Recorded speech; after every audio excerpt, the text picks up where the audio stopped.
Programme में आपको एक बार फिर खुशामदीद कहेंगे, गुफ्तगू के सिलसिले को आगे बढ़ाएंगे। याकूब साहब, जब हम गुफ्तगू कर रहे हैं, मैंने आपसे कहा कि कौन से निकात आपको लगता है इसमें कुछ अहम है। अभी डॉक्टर मुसद्दिक साहब भी जब बात कर रहे थे, जब मैं इन तजावीज़ को देखती हूँ जो सामने आ रही हैं, दहशत गर्दी क्या है, इससे कैसे निपटा जाए, इसके ऊपर पूरे आपके कवानीन मौजूद हैं। नफरत अंगेज तकारीर, लिटरेचर पर पाबंदी आयद करने की तजवीज़, हेट स्पीच से मुतालिक आपका कानून है, SHO इलाके का जिम्मेदार है। मदारिस में इस्लाहात की बात की जाए तो मुशर्रफ दौर में इसके ऊपर काम हुआ, लेकिन कोई अमल दरामद नहीं। अमल दरामद किसे करना है? अगर आज फिर हमारे पास तजावीज़ आ जाएं और कल को अमल दरामद ना होगा तो किसे जिम्मेदार ठहराएंगे? पॉलिटिकल विल की ज़रूरत है। मैं आपको एक बात साफ बता दूं, कानून मौजूद है। ये इस किस्म की नफरत अंगेज़ तकारीर करने के ऊपर, जिस तरह आपने उसका जिक्र किया है, मदारस के ऊपर मैंने दूसरी बात की है, ये लोकल पुलिस का या एडमिनिस्ट्रेशन का जो काम है कि अगर कोई इस किस्म का काम करता है तो वो उसको पकड़े। लेकिन होता क्या है, जब किसी को पकड़ते हैं तो भूचाल आ जाता है। वो DPO साहब बहुत बेवकूफ़ थे, टैक्टलेस थे, उनको समझ आनी चाहिए था कि ये ऐसी सिचुएशन क्रिएट ना हो जाए। जब 10 मुल्ला या मौलवी इकट्ठे हो जाएंगे तो फिर सब के हाथ पांव फूल जाएंगे और कहेंगे इनको छोड़ दो। ये एक फैसला और रिजॉल्व करना है। 50,000 हमने इस पाकिस्तान के लोग मरवा लिए, इनोसेंट लोग मरवा लिए, पूरी इकॉनमी को तबाह कर लिया, और ये कन्फ्यूजन दूर नहीं हुई। क्या ये वाकई इस्लाम की जंग तो नहीं कहीं लड़ रहे और हम बंदे भी अपने मरवाए जाए? बात यह है, ये इस्लाम की जंग नहीं लड़ रहे, ये अपने इक़्तिदार की जंग लड़ रहे हैं। ये इलाकों पे कब्जा करना चाहते हैं और गवर्नमेंट को एक रिजॉल्व करना है कि हम इस मुल्क को, ये इस्लाम का किला है, इस इस्लाम के किले को ये ढाना चाहते हैं। हमने इस मुल्क को बचाना है और इस मुल्क के बच्चे का फ्यूचर हमने उसको सिक्योर करना है। हमें वो कवानीन जो मौजूद हैं आखिर वो क्यों नहीं कोई नताइज देते, इस पर कुछ बात करेंगे, कानूनी जाविये को समझने की कोशिश करेंगे। कानूनी माहिर सलमान अकरम राजा साहब इस वक्त टेलीफोन लाइन पर हमारे साथ हैं। सलमान साहब, बहुत शुक्रिया। पाकिस्तान में क्रिमिनल जस्टिस सिस्टम क्या मौसर तौर पर काम कर रहा है? नहीं कर रहा तो क्यों नहीं ये डिलीवर कर पा रहा? मुश्किलात इसको क्या है? देखिए, लंबी बहस है, लेकिन मोटी मोटी जो बातें दहशतगर्दी के हवाले से चूंकि हम बात कर रहे हैं जो सामने आती हैं, वो एक तो ये है कि गवाहान जो हैं अक्सर मौजूद नहीं होते, लोग गवाही देने से एतराज करते हैं, या कुछ मामलात में हमने देखा जहां फिरका वाराना कत्ल के मामलात थे, गवाहान को भी कत्ल कर दिया जाता है। तो गवाहान को तहफ़्फ़ुज़ देने की ज़रूरत है। जज साहिबान भी खौफ खाते हैं। इस नौयत के मामलात में हमने देखा जहां एहानत का मामला हो या दीगर दहशतगर्द तंजीमों के लोगों के मामलात हों, जाहिर है कि जज साहिबान को भी फिक्र होती है। और दुनिया के कई ममालिक में ऐसी सूरत में गवाहान को भी तहफ़्फ़ुज़ दिया गया है, जज साहिबान को भी तहफ़्फ़ुज़ दिया गया है। ट्रायल मुकदमे जो हैं ऐसे चलाए गए हैं कि किसी को ये नहीं पता कि इसमें जज कौन है। उसको फेसलेस जज कहते हैं कि उनके नाम सीगा एराज में रखे जाते हैं, उनके अदालत में पर्दा होता है कि गवाहान और जज दोनों जो हैं वो महफूज रहे, उनकी शनाख्त महफूज रहे। तो इस तरह के मामलात हैं, तरीके हैं जो दुनिया में अपनाए गए हैं, हमारे यहाँ ये नहीं किया गया। इसके अलावा ये है कि तफ्तीश के दौरान सुकुम रह जाते हैं, गवाही ठीक से हासिल नहीं की जाती। वहाँ पे भी जो तफ्तीशी अफसरान हैं उन पे क्या दबाव है, क्या खौफ है, उसका भी हमें अहाता करना होगा। तो ये तो एक छोटी सी एक तस्वीर है हमारे निज़ाम की। इसमें बड़े मामलात भी हैं, इसमें कई सतहों पे हमदर्दी भी पाई जाती है बाज़ किस्म के दहशतगर्द अनासिर के लिए, खौफ के अलावा। तो ये सब चीज़ें हमें देखना होंगी और इन सब को ठीक करना होगा। सलमान साहब हमारे साथ रहेगा, मुझे आपसे एक सवाल और भी करना है। डॉक्टर मुसद्दिक साहब, जैसे अभी सलमान अकरम राजा ने गुफ्तगू की, इससे पहले चौधरी याकूब साहब गुफ्तगू कर रहे थे, अगर एक जज, एक पुलिस ऑफिसर या कोई गवाही देने वाला गैर महफूज होगा, खौफ और दबाव का शिकार होगा, तो वो मुआशरे को क्या दे सकेगा? क्या वो अपनी जिम्मेदारी या अपना किरदार अदा कर सकेगा? जी बिल्कुल, यही वो हक़ाइक़ हैं जिनको मद्देनज़र रखते हुए ये नई तब्दीलियाँ जो इस वक्त लाने की कोशिश की जा रही है, वो इन्हीं चीज़ों को मद्देनज़र रख के ये नया फ्रेमवर्क लाया जा रहा है। और इस फ्रेमवर्क का सिर्फ एक ऑब्जेक्टिव है, और ऑब्जेक्टिव ये है कि कानून के अंदर, कानून के दायरे में जब कोई आ जाए तो सिर्फ इस वजह से कि दहशतगर्द उसे डरा रहे हैं या उसको धमका रहे हैं, وہ اس ڈر اور خوف کی وجہ سے کہیں ایسا نہ ہو کہ جسٹس جو ہے وہ انصاف جو ہے وہ مہیا نہ کیا جا سکے. تو یہ تمام تر چیزیں جو آہستہ آہستہ آپ کے سامنے آئیں گی. آپ کچھ چیزوں کا ذکر کر رہی ہیں, کچھ چیزیں زیر بحث ہیں. انشاءاللہ ایک آدھ دن میں بڑی واضح شکل میں آپ کے سامنے آ جائے گا کہ اس وقت کس طرح کا جسٹس سسٹم جو ہے وہ ہم آگے بڑھانے کی کوشش کر رہے ہیں, کس طرح کا قانون کی امپلیمنٹیشن کا, لا انفورسمنٹ کا سسٹم جو ہے وہ کس قسم کا سسٹم جو ہے اسے لانے کی کوشش کی جا رہی ہے. دیکھیے یہ بڑے غیر معمولی حالات میں سے ہم گزر رہے ہیں, اس وجہ سے ہمیں کچھ غیر معمولی چیزیں کرنی پڑیں گی. اگر ہم معمول کے مطابق چلتے رہے تو پھر ہم اس مسئلے کو حل نہیں کر پائیں گے. اگر آپ ایک ہفتہ پہلے, صرف 8 دن پہلے دیکھیں, 8 دن پہلے یا 10 دن پہلے, کیا عمل درآمد کی گارنٹی ہو رہا ہوگی تھا حکومت کے پاس کہ جو کچھ کیا جائے گا اسے مکمل طور پر عمل درآمد بھی کیا جا سکے گا آنے والے دنوں میں؟ جی میں یہ سمجھتا ہوں کہ اس وقت عوام جو ہیں وہ عمل درآمد کی گارنٹی ہیں. آج سے 10 دن پہلے تک تو ہم یہ سوال پوچھ رہے تھے کہ یہ جنگ کس کی ہے. 10 دن میں 7 دن میں کسی نے یہ سوال اٹھایا؟ اب اس سوال کی گنجائش نہیں رہ گئی کہ یہ جنگ کس کی ہے. یہی ہے اس کی گارنٹی. ابھی سے 8 دن پہلے تک ہم یہ کہہ رہے تھے کہ ہمیں مذاکرات کرنے چاہیے یا نہیں. آج آپ کو کوئی یہ آواز سنائی نہیں دے رہی کہ ہمیں مذاکرات کرنے چاہیے یا ہمیں اس دہشت گردی کو جڑ سے اکھاڑ دینا چاہیے. تو یہ جو قومی عزم ہے, یہ جمہوریت کی ایسنس بھی یہی ہے کہ اب عوام اس کے محافظ ہیں, یہ جو فیصلے ہو رہے ہیں, اور انشاءاللہ بھرپور انداز میں. سلمان صاحب, میں آپ سے یہ جاننا چاہوں گی, ججوں اور گواہوں کا جو حفاظتی نظام ہے اگر وہ غیر مؤثر ہے تو کیا ملٹری کورٹس ہی واحد حل ہے؟ کیونکہ کہا یہ بار بار جا رہا ہے کہ غیر معمولی حالات میں غیر معمولی اقدامات ہوں گے. تو آپ سمجھتے ہیں کہ ججوں اور گواہوں کے تحفظ کو اگر مد نظر رکھا جائے تو ملٹری کورٹس ہی ہونی چاہیے؟ دیکھیے, ملٹری کورٹس کے علاوہ بھی تحفظ دیا جا سکتا ہے اگر یہ ایک عزم ہو. ملٹری کورٹس ایک انتہائی خطرناک ہے کسی بھی معاملے کے حل کے لیے. ہمارا آئین اس وقت اجازت بھی نہیں دیتا ملٹری کورٹس کی. پہلے ایک دفعہ اس کی کوشش کی گئی تھی سن 97-98 میں.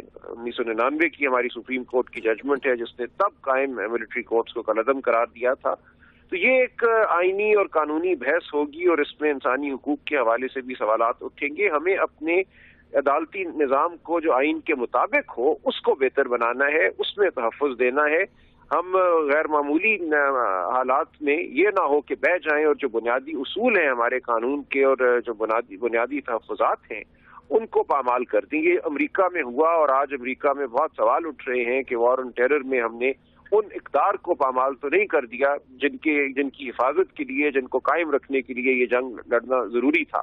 لہذا دہشت گردی کی جنگ ہم نے لڑنی ہے, لیکن دہشت گردی کی جنگ لڑتے لڑتے ہم نے انسانی حقوق کو خطرے میں نہیں ڈالنا, کیونکہ وہ پھر صرف دہشت گردوں کی حد تک بات نہیں رہتی. جس معاشرے میں انسانی حقوق کی پامالی کو مان لیا جائے وہ تمام معاشرہ, اس کے تمام افراد غیر محفوظ ہو جاتے ہیں.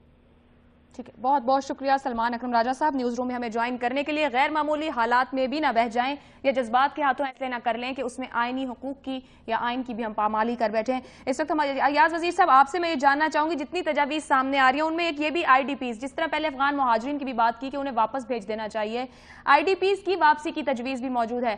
آپ کی رائے میں کیا فاٹا میں ترقیاتی منصوبوں یا ان لوگوں کو مکمل طور پر نظام زندگی بحال کیے بغیر واپس بھیج دینا کوئی فائدہ دے گا؟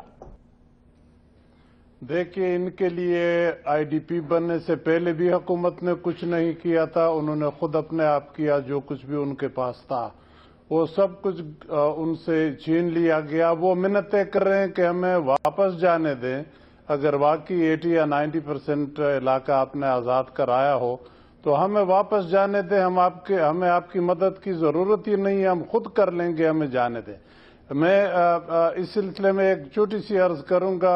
پہلے جو قوانین کے بارے میں بات ہو رہی تھی کہ ہمارے ملک کے اندر پروٹیکشن آف پاکستان لاگو ہے اور فاٹا کے اندر regulation in aid of civil power already ہے, جو کہ رالٹ ایکٹ سے بھی زیادہ سخت ہے, جو کہ انگریزوں کے زمانے میں ہندوستان کے اوپر لاگو کیا تھا کہ اس وقت کے ہندوستانی انگریز حکومت کے خلاف ایجیٹیشن نہ کرے. اور پھر اس کے نتیجے میں جناوالا باغ کا انسیڈنٹ ہو گیا جس میں اتنے لوگ مارے گئے. ہمارے پاس قوانین کی کوئی کمی نہیں ہے. اگر کمی ہے تو وہ پولیٹیکل ول ہے, وہ پولیٹیکل لیڈرشپ کی فیلئر ہے. I'm sorry I have to say it. हुकूमत अभी तक चुप क्यों बैठी थी? 10-12 साल से तो हम हालत जंग में हैं। अभी तक ये चीजें तो बहुत पहले करनी चाहिए थी। इस तरह पॉलिटिकल लीडरशिप के साथ पहले भी मीटिंगें हुई थी, पार्लियामेंट ने रेजोल्यूशन पास किए थे, पूरी कौम कड़ी थी कि खुदा के लिए आगे बढ़े, इस मुसीबत से हमारी जान छुड़ा दे। अब कहते हैं कि जी ये कौम इसकी विटनेस है। कौम तो पहले भी विटनेस है, कौन सा वादा पूरा हुआ है? अब क्या गारंटी है कि पूरा हो जाएगा? फौज अपनी काम कर रही है। फौजी जर्नल ने कहा था अमेरिका में भी यहाँ भी कि हमारे लिए मिलिटेंट सब बराबर है, कोई अपना पराया नहीं है, सब फारिग करेंगे। अब सिविल हुकूमत कहती है कि हम उसमें उसको निकालेंगे, नो गुड और बैड तालिबान। इससे come out of it and take a lead. The civil government should mark its presence everywhere. इनके इदारे भी वो काम करे जो फौजी इदारे कर रही है। हम फाटा में सिविल हुकूमत देख रहे हैं, कोई है सिविल हुकूमत? सब कुछ फौज के हवाले, वो बेचारे मर रहे हैं। फौज भी इतनी ही जरूरी चीज है सुपरवाइज करने के लिए पॉलिटिशियन को जितनी दूसरी चीजें हैं। वो हमने फौज के जर्नलों के हवाले कर लिए। मानता हूं लड़ना उनका काम है, लेकिन गाइडेंस और उनको पॉलिटिकल ओनरशिप देना ये प्राइम मिनिस्टर या सिविल गवर्नमेंट का काम है। But that is missing, I am afraid. एक हफ्ता हो गया है, एक हफ्ते से भी ज्यादा, शायद एक दिन हो गया कि ये सानया हुआ है और हम अभी तक उसमें फंसे हुए कि ये मसला कैसे हल कर ले, कैसे इनके साथ निपटे। खुदा के लिए उस नासूर को उठा के फेंकते, लेकिन वो तब आप कर सकेंगे जब लोगों को एतमाद मिले। यहाँ इस्लामाबाद के महल नुमा पैलेसेस में बैठ के ये मसले हल नहीं हो सकते। Be present in the field, be there. सारी पुलिस आपके हिफाजत में लगी हुई है, लोगों को खाक की हिफाजत देंगे? For heaven sec, wake up, shake up all the departments, make them accountable. जब तक हर एक आदमी, हर एक इदारा अपनी जगह अकाउंटेबल नहीं होगा, ये मसला कवानीन से न सुधरने वाला है न पहले सुधरा है। इसी तरह फिर चलता रहेगा और बेचारे अवाम मरेंगे। अब इसमें आप देख ले, खुदा न खास्ता, मैं नहीं चाहता कि किसी बड़े आदमी का बेटा फौत हो जाए, लेकिन अमीरों के बच्चे इसमें उस लेवल के जो रूल कर रहे हैं, किसी को गुर्जन तक नहीं पहुंचा। मरता है तो हमेशा गरीब आदमी मरता है। फिर ये गरीब अगर एक मरतबा उठ गए, अभी तो इमरान खान ने धरने रोके हैं, अगर वो उठ गए फिर शायद भागने का जगह भी न मिले। अब मैं आपसे इजाजत चाहता हूँ, खुदा हाफिज। ठीक है जी, बहुत बहुत शुक्रिया। अयाज वजीर साहब के पास वक्त कमी थी, लेकिन उन्होंने जो सवालात उठाए हैं उस पर हम जवाब लेंगे डॉक्टर मुसद्दिक मलिक से। डॉक्टर मुसद्दिक मलिक साहब, आपने यकीनी तौर पर अयाज वजीर साहब की मुकम्मल गुफ्तगू सुनी। मैं छोटा सा ब्रेक ले रही हूँ, जिसके बाद मुझे आपका रद्द-ए-अमल चाहिए होगा।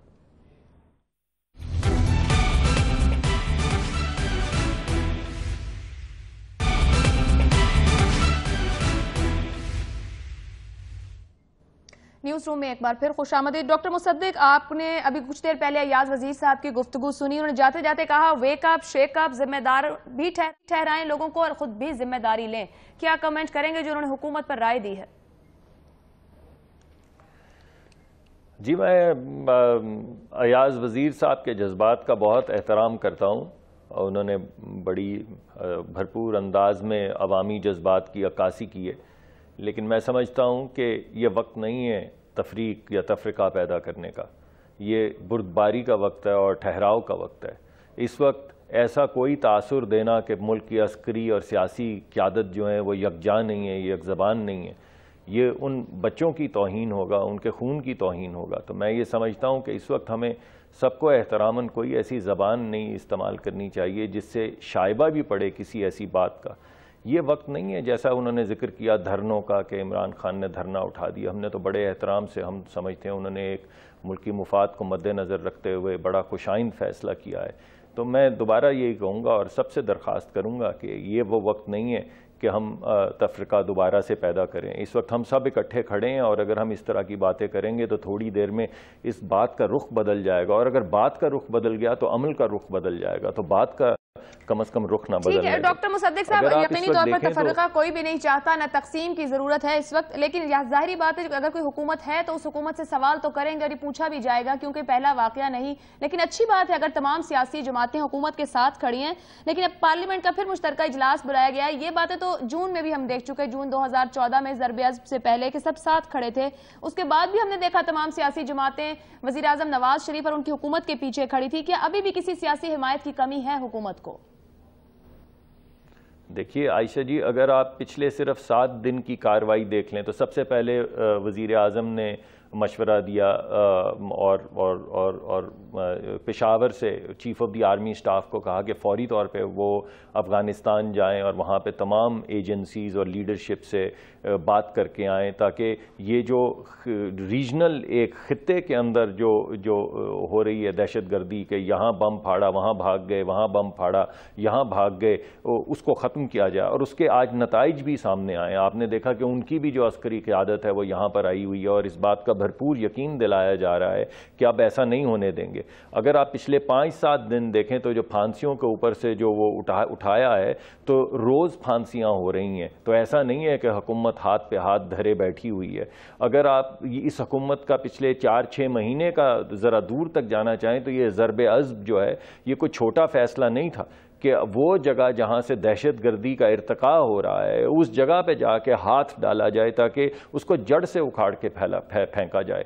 तो हुकूमत ये पिछले 6 महीने में जो तहफ़्फ़ुज़ कर रही थी वो उसमें कामयाब हुई और ये बड़ी हमारी बदकिस्मती है जो हमें नाकामी हुई और इस कदर खूनी नाकामी हुई और इतने बेचारे बच्चों के खून से हमें उसका अजाला करना पड़ा। लेकिन हमतन इस वक्त मशगूल हैं इन तमाम चीज़ों पे काम करने में और इंशाअल्लाह जैसे राजा साहब ने कहा, अभी उन्होंने वज़ीर साहब ने ये भी अयाज़ वज़ीर साहब ने कहा कि हमें कवानीन की ज़रूरत नहीं है। आपको मालूम है कि ऐसा नहीं है। अभी राजा साहब ने आपके सामने बैठ के आपको कवानीन के अंदर बताई है गुंजाइश जिसकी वजह से लोग डर जाते हैं, अपने बच्चों की वजह से खौफजदा हो जाते हैं। गवाह देने वाले गवाही नहीं देने आते, जो गवाही देने आते हैं वो मारे जाते हैं। जो जज वहाँ बैठे होते हैं अगर वो फैसला करें तो उनको मुल्क छोड़ना पड़ता है। अगर कोई तदब्बुर की बात टीवी पे आके जर्नलिस्ट करे तो उसको मुल्क से भागना पड़ता है। तो ये तमाम चीज़ें तब्दील हो रही हैं और हुकूमत इस वक्त लेकिन मेरा सवाल तो यही था कि जब कानून मौजूद है तो कानून को हर हुक्मरान या हर इख्तियार रखने वाला तबका मोम की नाक की तरह क्यों अपनी मर्जी से इस्तेमाल कर लेता है? चौधरी याकूब साहब, ये जो उन्होंने फिर वही बात दोबारा कर दी।